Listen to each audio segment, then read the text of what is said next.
Good morning! Welcome po sa ating YouTube channel updates. So, ang i-update ko po ngayon guys ay ang STL ng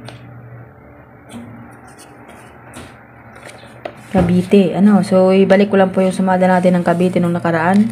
Lumabas po yung 21-14, diba? Lumabas po kahapon ng hapon, si 21-14. So, sabi ko nga sa inyo, 3 days po ang pagtaya.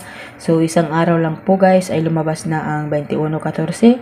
At nung gabi naman ay yung 17-13. So, nag-14 kasi guys, kaya nagpa-atras siya.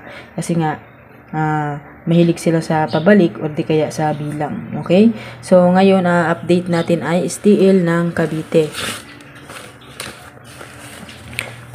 Okay? So, andito na yung 21-14. So, ngayong araw po ay pitsa 9.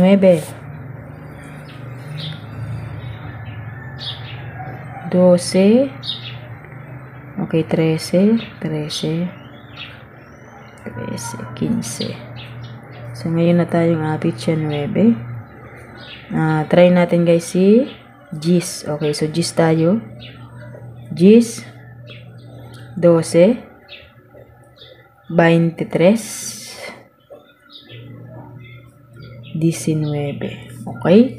So, pwede guys si Gis dahil 3 plus 7 is equals to 10 at yung 12 naman ay paatrasin natin ng bilang sa 13, 14. Gawin natin siyang 12 dahil nag-21 din siya. So, baliktad po ay 12. So, yung 23 galing sa 14. Sumada 5 yan. 5, 5. At pasunod din pong bilang sa 22. At yung 19 naman guys ay patras din pong bilang sa 19 at sumada rin po siya sa 37. So, yan po ang ating sumada update dito po sa STL ng Cavite. Huwag pong kalimutan, ang pagtaya ay 3 days, no? So, kung meron tayong bagong update, kung kahit hindi pa 3 days, so pwede nyo na pong palitan. Pero kung magti 3 days pa nga po tayo ng taya, so tayaan nyo pa rin yung dati. Baka bumalik po at lumabas din po yung naandon. So, yan lamang po ang ating sumada. Maraming salamat po and God bless po sa inyong lahat.